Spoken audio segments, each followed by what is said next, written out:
Fala galera, beleza? Eu sou o Udney, você está no Bora Mundo e nós vamos a mais uma aula sobre pedagogia e história da educação.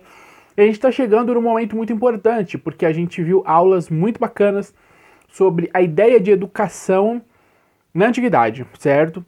Agora a gente vai começar a vir para os tempos modernos. E aí vai começar a ser muito bacana, por quê? Porque nós estamos falando de ideias que são ideias que nós temos contatos diariamente, tá certo? Então, quer dizer, formas de se pensar que nós temos o contato tanto no nosso dia a dia, né, seja você da educação ou não, quanto contato no ambiente escolar realmente, né? E trabalhando toda aquela ideia de educação. Por quê? Porque são ideias muito próximas do nosso tempo, tá certo? Bom, então vamos lá. Primeira coisa, né?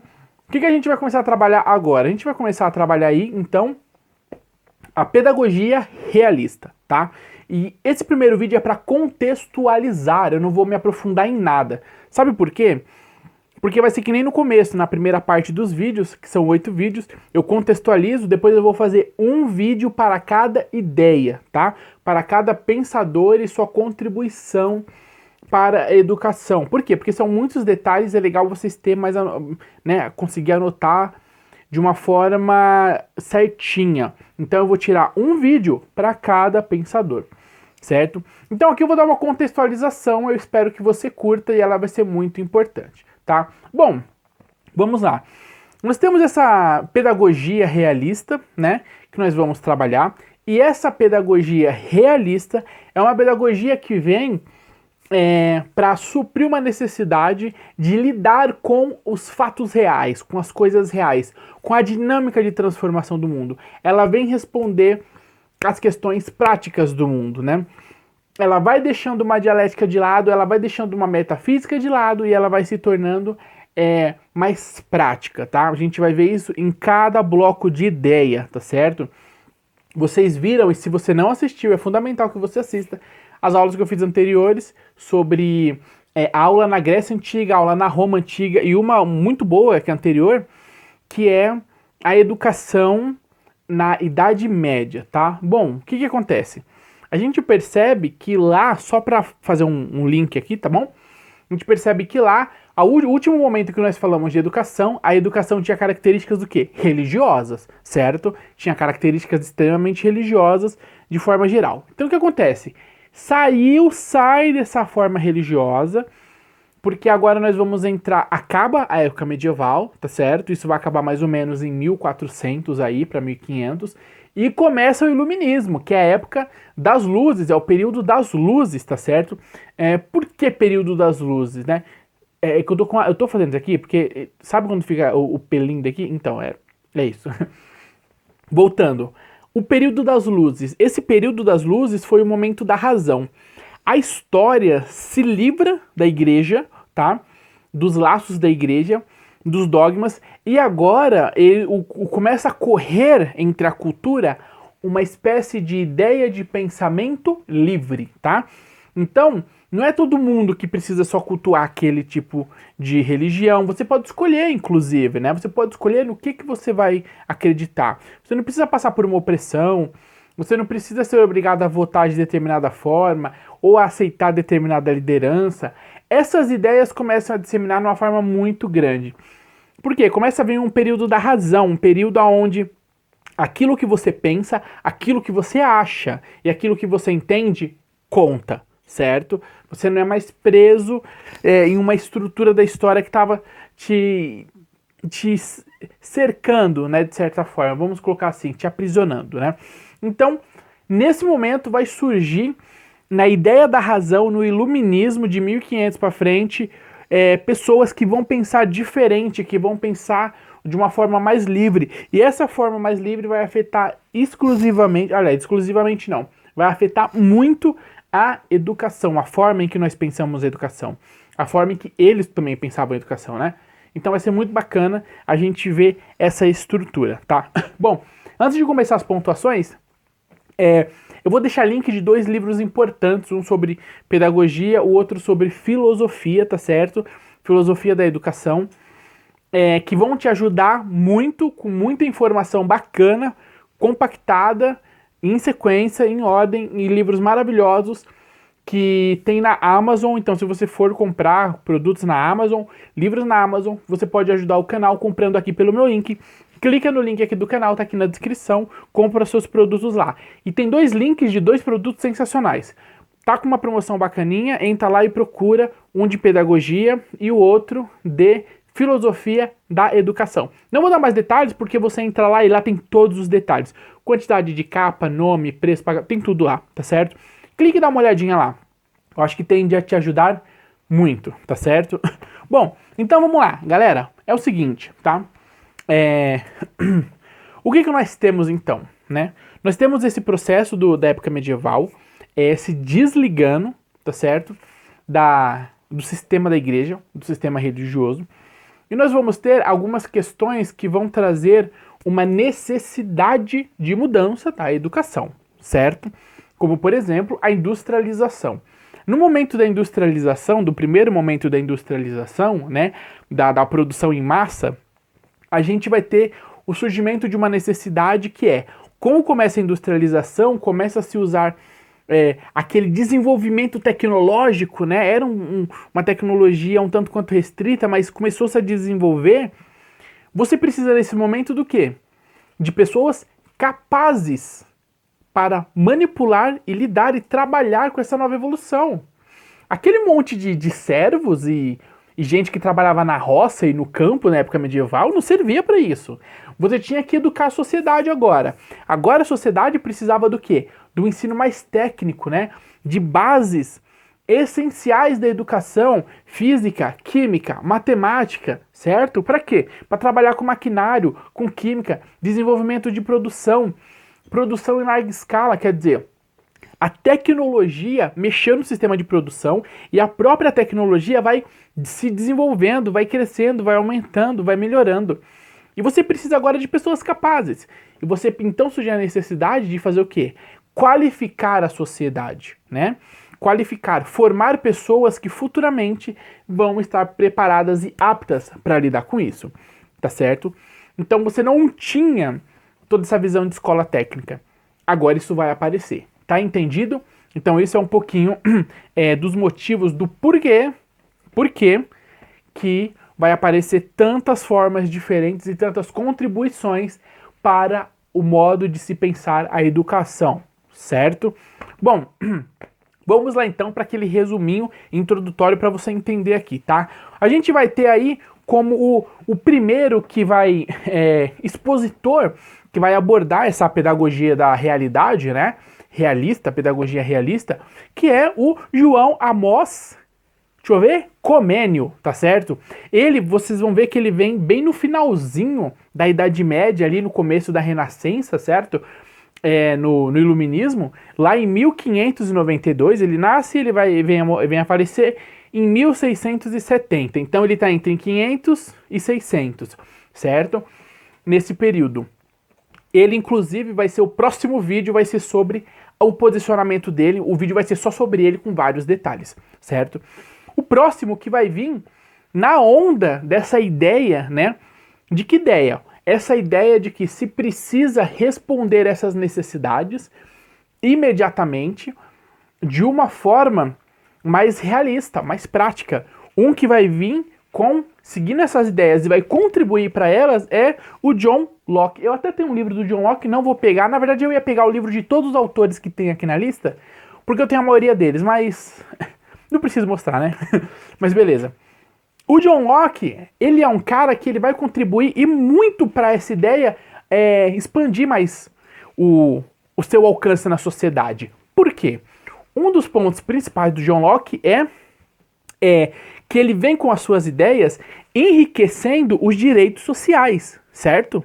Então ele enriquece os direitos sociais, ele é um cara que pensa sobre os direitos sociais. E o que está acontecendo na visão da educação? A educação precisa ganhar um espaço de atuação. Um espaço aonde? Na sociedade. Então quando você aumenta os direitos sociais, quando você mexe nisso, automaticamente a ideia... Automaticamente eu estou dizendo agora, tá bom, gente? Automaticamente a ideia de que a educação tem que ser para todos e de uma melhor qualidade, tem que criar outras características, ela já começa a surgir. certo? A educação vai deixar de ser mais restrita, tá? A educação de uma forma mais ampla. Então, o John Locke, né, ele vai contribuir principalmente em cima do seu pensamento, com a sua obra, pensando no viés de agregar, né, e enriquecer os direitos sociais, né, abrindo assim campo para uma nova ideia de educação tomar conta, tá certo? Bom, na sequência, o que que a gente tem? A gente tem aí o pensamento do Jean-Jacques Rousseau, que ele também, tá? Ele tá no período ali também, se eu não me engano, cadê? Eu não marquei aqui, agora esqueci, mas o Rousseau também é de 600 a 700, se eu não me engano. O que que acontece? Ele vai também pegar essa ideia dessa pedagogia realista, ele vai também pegar essa ideia do processo aonde você tem o iluminismo, aonde você vê o homem como um homem livre, um homem responsável pelas suas atitudes, um homem que pode escolher as suas crenças, e em cima disso ele também vai fazer a sua contribuição para a educação, que nós vamos ver com mais detalhe depois, certo? Vai entendendo só a importância dos caras, rapidinho, tá? E é o seguinte, né? Na sequência, que nós estamos falando do finzinho de 1600, tá? Vai chegar a 1700. E o que que vem de 1700? Vem uma outra forma de pensar, vem uma forma diferente de pensar. A gente está falando de um momento onde já existe uma maturidade científica, tá certo? Uma maturidade científica, onde a ciência já tem um espaço maior, onde a ciência está fluindo, está nascendo, está crescendo, e mesmo ela crescendo, já existe uma maturidade do entendimento da importância da ciência para a educação, certo? Então a gente tem essa importância da ciência para a educação. E isso no pensamento positivista, no movimento do positivismo, vai vir à tona, tá certo? E quem é o maior representante do positivismo? É o Auguste Comte, né? Ele é um cara que vai viver de 1789 a 1857. Então o positivismo está onde? Ele está entre 700 e 800, tá certo? O Auguste Comte vai ser o representante e tem alguns pontos importantes que eu vou falar para você aqui. 2 pontos. Em parênteses, gente, lembra, eu não estou detalhando. Os próximos vídeos eu vou detalhar um de cada vez, vai ser bastante coisa, tá? Agora é só um resumo para você entender a estrutura de como a ideia foi progredindo. A ideia da educação, ela vai passando pela ideia desses caras, ela vai mudando e ela vai evoluindo, certo? Então vamos lá. 2 pontos importantes sobre a ideia do Auguste Comte e sobre a posição do positivismo, certo? E as suas contribuições para a educação. A primeira coisa importante da gente saber é que o positivismo ele foi aí ele aconteceu no século XIX, né? Como eu disse, século XIX, então ele foi em todo o ano de 1800, tá certo? Que foi aonde Auguste Comte viveu e fez as suas obras, tá bom? Todo esse período. O ponto importante é o seguinte, ele vai colocar aqui, olha só, que o positivismo, ele tinha uma visão que uma das coisas mais importantes nesse momento para o homem era a construção científica, era o conhecimento científico, certo? Por quê? Porque eles acreditavam que o homem, ele é responsável pelo seu futuro. Ele é responsável pelas ações no mundo. Ele é responsável pelas suas relações no mundo, certo? E sendo responsável, ele precisa ser um ser racional. E uma das coisas que fazem com que o homem tenha o domínio sobre as coisas, porque o homem nesse momento ele é o ser que domina o mundo, ele é o centro, ele precisa manipular a ferramenta que representa melhor esse domínio, que é a ciência, certo? Então, eles acreditam muito nisso, que existe um conhecimento primal, que é o conhecimento científico, e que o homem, ele é essa pessoa que tem o papel de descobrir o mundo, de tomar o mundo, certo? Então, esse pensamento, ele vai dar margem a um viés de educação muito interessante, um pensamento de educação muito importante. Isso é o que? É o positivismo, certo? Na sequência do positivismo, mais para frente, um século para frente, vai vir o pragmatismo, tá? E o que é o pragmatismo? Provavelmente você já ouviu falar bastante no pragmatismo e nos pragmatas, provavelmente, tá? Pragmatismo, ele vem de uma escola filosófica dos Estados Unidos, dos EUA, só que também na Grã-Bretanha, tá? Essas coisas, gente, de aparecer em dois lugares ao mesmo tempo é muito natural. Inclusive, em algumas situações era assim, começou a acontecer aqui, aí alguém daqui viajou para outro país, né? E deu continuidade a isso daqui que ele estava desenvolvendo ou aprendendo. Então fica duas ideias muito parecidas em lugares diferentes. Isso acontece muito, tá certo? Então o pragmatismo ele aparece aí, né, nos Estados Unidos e na Grã-Bretanha também, tá certo? E ele tem pontos importantes pra gente aqui também, ó. Vamos lá. Cadê? Aqui. É que eu tenho que arrumar um lugar pra pendurar isso aqui. Eu não tenho lousa, nem gosto de usar lousa, mas eu tenho que ter um lugar pra mim manipular o meu material, tá certo? Pragmatismo. Pragmatismo, pontos importantes, vamos lá, certo? A primeira coisa do pragmatismo é que ele tinha uma descrença no fatalismo, tá? Ele não gostava da ideia do fatalismo, da falha. Ele tinha uma visão diferente, tá? E vocês vão lembrar da ideia anterior agora. Ele cria que o ser humano é o único ser capaz de mudar o mundo e mudar o mundo pela inteligência, tá certo? Então eles tinham o homem como o centro do mundo, certo? Então o pragmatismo ele acreditava na questão prática, na ação do homem no mundo, na ação transformadora do homem no mundo, que é a relação do homem no mundo, tá? Que a história ela é construída pelo homem e o homem é parte da construção histórica. Isso é muito importante. Isso é o pragmatismo. Vamos entender então o próximo movimento. Um outro parênteses importante. Poxa, hoje ainda não entendi. Precisava fazer essas introduções e não falar direto, né, dos caras? Não, porque a introdução, aliás, precisava. Por quê? Porque a introdução, eu te dar esse contexto, é para você já ir falando, já ir matando algumas charadas, entendendo uma sequência de ideias, né?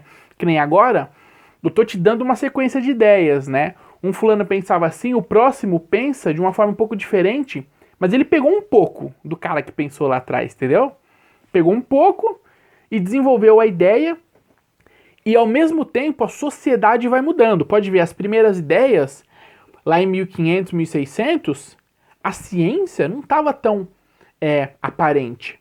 Então, quando eu fui falando desses caras, do John Locke e tal, a ciência não estava ali presente. Agora, em 1800, no positivismo, a ciência já floresceu. Então, a ciência ela já começa a ser um atributo da educação. Então, quer dizer, você vai vendo um crescimento da sociedade, tá certo? Você vai vendo uma mudança da forma de se pensar a educação, tá certo? E o que eu tô te passando aqui é um resumo na sequência, para você entender, certo? Isso é importante, porque depois a gente vai fazer um bloco para cada pensamento. Como vai ser um vídeo grande para cada pensamento, eu vou estar em um pensamento e você já esqueceu o outro. Então é legal você ter esse resumo, tá certo? Só para tirar essa dúvida que tem gente que não entende o porquê que a gente faz um resumo parecido com o resto do conteúdo. É por causa disso, tá certo? Teoria marxista. A teoria marxista vai aparecer depois do positivismo, certo? Então, e aí a gente tem o emblema do Marx, tá? O Marquezinho do coração. Tava fácil aqui. O Marx, tá? Monstro. E qual é a ideia do Marx? O Marx vai ter uma contribuição de um posicionamento diferente do positivismo. Inclusive, ele tem textos muito interessantes de destruir o positivismo, né? Bom, e aí é interessante que ele vai ter, o pensamento dele vai ser conhecido como pensamento histórico dialético. Materialismo histórico dialético, tá? Lógico. Isso quando for a vez do Marx aqui no canal, eu vou explicar todas essas palavras direitinho, esses termos, o que significa, tá certo? Então, ele vai contribuir. Mas existe um ponto importante que você vai saber agora, que qual era a principal fonte e contribuição para a educação, né? Primeira coisa, esse pensamento do Marx, ele tinha a ideia de que a educação ela é universal, tá? Universal. Por isso que você vai ver países com um vínculo socialista, tá? Ou um vínculo comunista, porque não existe país comunista. Não é porque o país fala eu sou comunista que ele é comunista. Pelo amor, hein? Mas não me fala isso. E não vai achando que é também, porque olha, choro quando eu escuto isso. Mas eles têm esse vínculo, esse viés, né? E tem alguns locais onde vocês vê que a educação, o trânsito do ensino médio para a faculdade, ele é de graça, não tem você, que nem aqui no Brasil, você tem que se matar para passar na prova. E para passar na prova fazer uma faculdade, entendeu? Mas aí vai entrar a ideia de educação universal e de uma educação direta universal, e logo mais vai entrar uma ideia de educação para todos, né? Onde existe a capacidade de você colocar todos nesse ensino superior, sem que eles paguem, e aí tem todo um esquema político-econômico, ideológico por trás. Mas eu não estou querendo entrar nesse mérito agora. Estou querendo dizer que ele vai por essa linha da educação universal. Não é só educação para todos.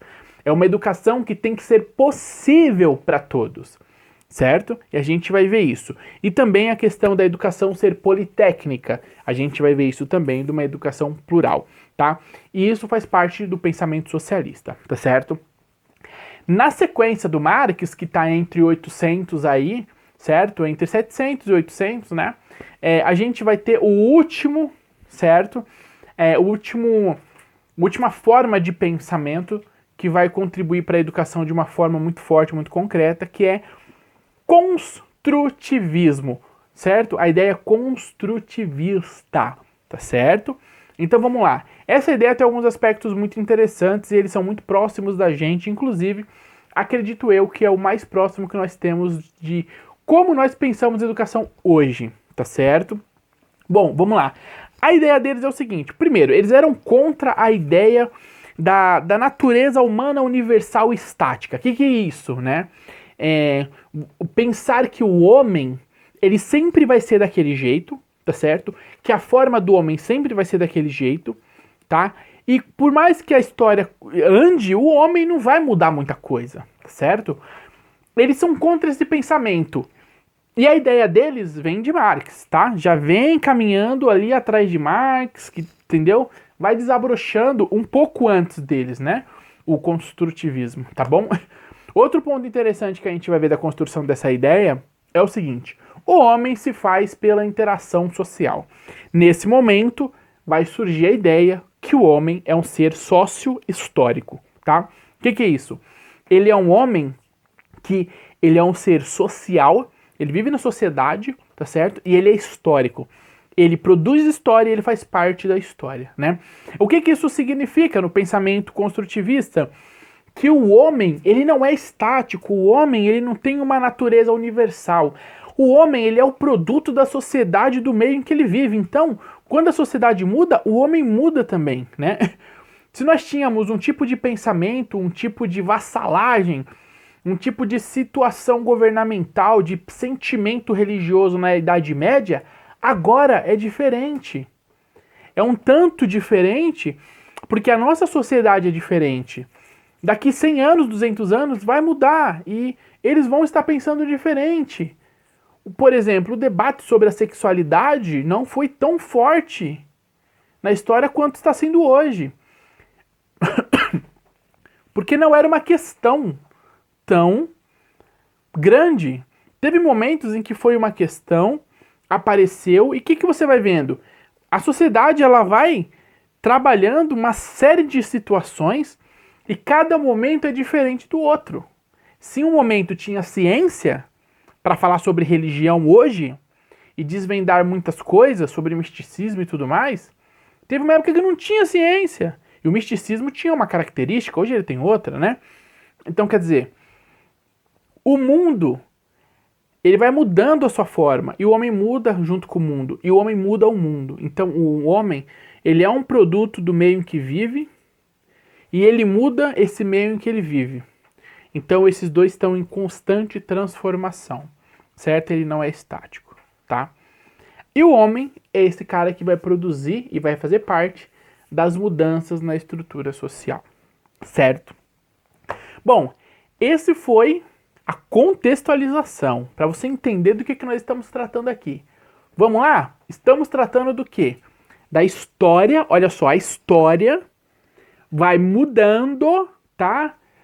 1500, 1600, a ciência era algo que ainda não tinha aparecido conforme nós conhecemos, surge um pensamento que se liberta da religião. Esse pensamento que se liberta da religião vem com uma série de ideias, de cargas de ideias, começam a aparecer personagens na história, pensadores, que começam a pensar diferente, porque agora tem essa liberdade de pensamento diferente. Esses autores, ao pensar diferente, eles vão contribuindo para a ideia de educação, até surgir a ciência. Surge a ciência começa a fazer parte da ideia da educação, e surgem mais homens com mais ideias contribuindo para a educação. Nós estamos vendo a educação se transformando ao longo da história. O que nós vamos ver nos próximos vídeos? Todos esses caras que eu falei, esses movimentos, a gente vai ver de um a um. E aí vocês vão ver um monte de ponto que eu vou dar para vocês, que vocês anotem, que são todas as principais contribuições que esses movimentos, que essas ideias, que esses pensadores deram para a educação. E vai ser nesses vídeos que vocês vão entender como era a educação naquela época, como se pensava. E você vai ver que talvez nós não estejamos muito longe, ou talvez sim. E é dessa forma que você vai poder pensar a educação hoje, contribuir para o pensamento da educação, contribuir para a ideia pedagógica hoje. Se você tiver um conteúdo, uma carga de conhecimento, de ideias e teorias sobre o que é a educação, certo? Bom, eu acho que é isso, espero que você tenha gostado. Não se esquece, quer comprar livro? Eu tenho 2 indicações no link da Amazon. Clica lá e vai dar uma olhadinha, faça suas compras pelo link, que você me ajuda muito, tá certo? Preciso comprar, gente, preciso comprar um microfone decente, concorda comigo? Microfone melhor, me ajuda? Pra eu fazer vídeo todo dia, é muito conteúdo pra você, tá certo? Bom, acho que é isso, então clica no sininho, porque tem vídeo toda semana, tá? Se inscreve no canal se você ainda não é inscrito. Compartilha nas redes sociais. Galera, é sério, compartilha porque é a forma da galera descobrir o meu canal, tá certo? E usar o conteúdo. E eu espero que esteja ajudando você, tá bom? Que essa é a ideia. E eu acho que é isso. Bom, gostou? Deixa aí nos comentários. Gostei, curti, se achou bacana, legal. E se prepara para os próximos vídeos. Acho que é isso. Até um abraço para vocês, bom descanso e até mais.